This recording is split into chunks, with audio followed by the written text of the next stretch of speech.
Hello and welcome to Learn Yourself. Today we are going to study about solubility. This topic is under ICSE Standard 9 syllabus from the chapter Water.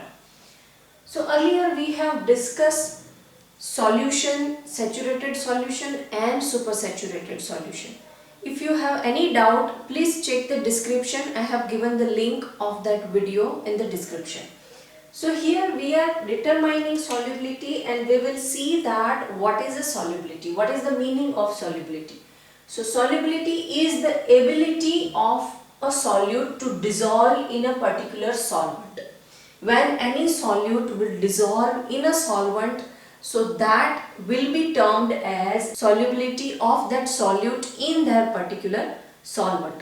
Whether it is highly soluble or sparingly soluble. Highly means amount of solute will be very high. We can also make a supersaturated solution from that solute, and sparingly soluble means very slightly soluble. So here different solute, this point is very important, that different solute dissolves to a different extent in the same mass of solvent. So here the meaning of this sentence is, here we are keeping the solvent constant and mass of solvent constant, but the different solute will have a different solubility in same mass of solvent. And how can we calculate the solubility, that what is the solubility of that particular solute in the solvent? Then weight of solute. How much ever solute you have dissolved in the solvent, that weight of solute divided by weight of solvent. How much solvent you have taken, multiply by 100. So this formula will give us the solubility of solute. Now determination of solubility. The meaning of this is, how can we decide that how much of this solute has been dissolved in this solvent? So that is determination of solubility. So in this we are taking this particular crystals, that is KCl, that is potassium chloride. In 100 ml of water we are taking distilled water and not a normal water. In 100 ml of water we are adding crystals of potassium chloride. Now we will add until no more salt will dissolve. Meaning of this is, we are making saturated solution at room temperature, at particular temperature. So we will keep adding potassium chloride until no more salt will dissolve in that solution. Now how we will determine the solubility of potassium chloride? So whatever saturated solution we have made here, we will take that solution in evaporating dish. So this is our solute plus solvent. So this is our saturated solution, and this we will heat it until we will get a dry substance. So this is only our solute.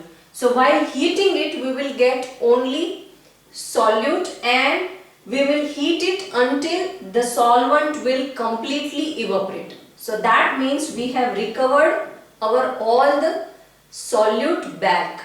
So this solute, when we have this solute plus solvent, this evaporating dish mass we will take as m. When saturated solution will be there, this whole mass we are taking as m1, and when we will recover our salt, that mass we will term as m2. Now as per the formula, we have to do weight of solute divided by weight of solvent. So from this we have to write a weight of solute. So how can we get that? m2 minus m. Why m2 minus m? Because this mass is of solute and m is mass of evaporating dish. Here whatever mass we are getting is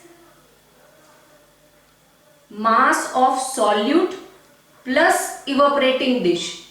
So from this, if we need only mass of solute, then we have to subtract the mass of evaporating dish. So that's what we have done here, m2 minus m, because this full mass is of solute minus evaporating dish. So here we will get the weight of solute once we will do M2 minus M.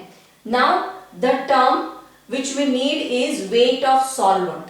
Here what we have is saturated solution. In saturated solution there are two mass, solute and solvent. We need only weight of solvent. So M1 minus M2. What is M1? M1 is saturated solution and minus this mass of solute.